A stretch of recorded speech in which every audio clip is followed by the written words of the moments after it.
வணக்கம். வணக்கம் சார். இன்றைக்கி நம்ம எந்த யோகாசனத்தை பற்றி பேச போகிறோம் சார்?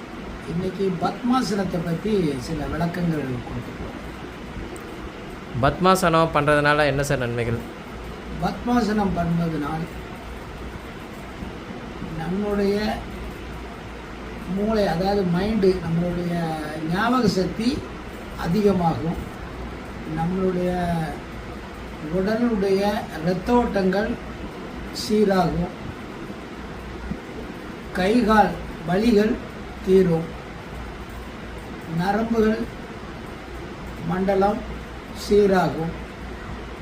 கிட்னி நிலையான ஒரு ஆரோக்கியமாக செயல்படுவதற்கான நிலைகள் உருவாகும். உடம்பில் புத்துணர்ச்சி உருவாகும். உடல் அன்று முழுவதும் ஆரோக்கியமாக இருக்கும். Okay sir. பத்மாசனம் எந்த வயசில் இருக்கவங்களாம் பண்ணலாம் சார்? அதுக்கு இந்த வயதில் இருக்கவங்க தான் பண்ணணுன்னு இருக்கா? பத்மாசனம் 6லிருந்து 60 வரை பண்ணலாம். அப்போ எல்லா வயசுக்காரங்களும் பண்ணலாம்? எல்லா வயசுக்காரங்களும் பத்மாசனம் பண்ணலாம். Okay sir.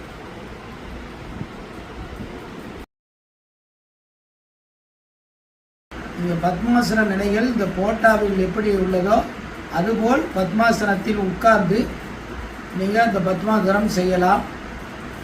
இந்த மூச்சுகளை இழுப்பதற்கான முறை உண்டு. அந்த மூச்சுகள் இழுப்பது மூலியமாக நிறைய நன்மைகள் கிடைக்கும். நிலையிலிருந்து முதுகுத்தண்டை நேராக வைத்து கொள்ள வேண்டும். நேராக முதுகுத்தண்டை வைத்து மூச்சை இழுக்க வேண்டும். சார், இப்போ பத்மாசனத்தில் இந்த கைகளை இந்த விரல்களை இப்படி வைக்கணும்னு இருக்குல்ல சார், அது எப்படி வச்சா என்ன சார்? அதை பற்றி கொஞ்சம் சொல்லுங்கள் சார். அதாவது பத்மாசனத்தில் கால்களை மடக்கி ஒரு பாதங்களை ஒரு பாதத்திற்கு மேல் போட்டு நம்ம உட்கார்ந்துருக்கிறோம். நம்ம கைகளிலே முத்திரை உண்டது. அந்த முத்திரை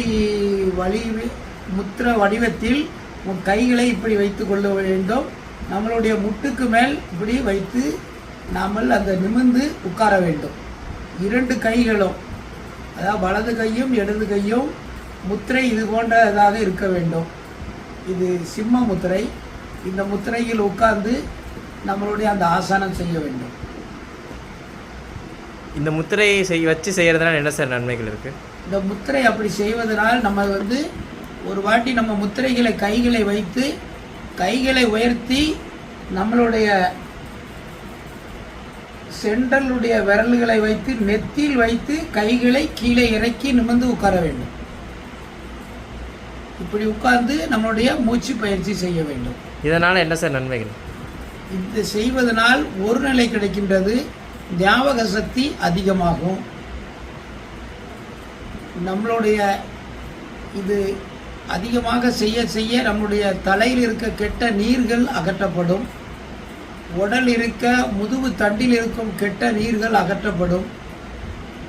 அதுபோல் நம்மளுடைய உடல் நல்ல, அதாவது தொப்பைகள் குறைவதற்கான வாய்ப்புகள் அதிகமாக இருக்கிறது.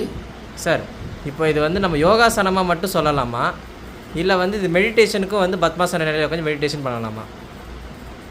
அதாவது யோகாசனம் பத்மாசனம் என்றும் அதுவும் செய்யலாம். மெடிடேஷன் செய்யும்போது அந்த மூச்சுகளை இழுப்பதற்கான அந்த வார்த்தைகள் மூலியமாக மூச்சை விட வேண்டும். அதனுடைய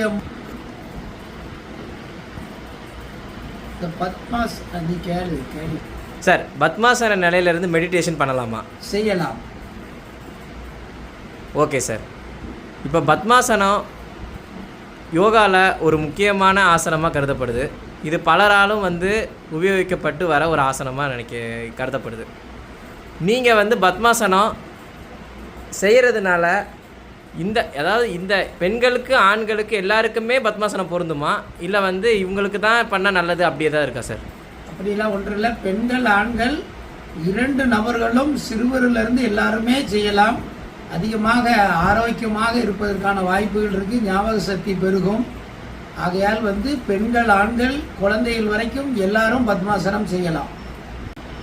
எல்லாரும் பத்மாசனம் செய்து சிறுவரிலிருந்து 6லிருந்து 60 வரை உள்ள குழந்தைகள், பெரியோர்கள் பெண்கள் ஆண்கள் அனைவரும் பத்மாசனத்தில் இருந்து பலன் பெறுங்கள். நன்றி, வணக்கம்.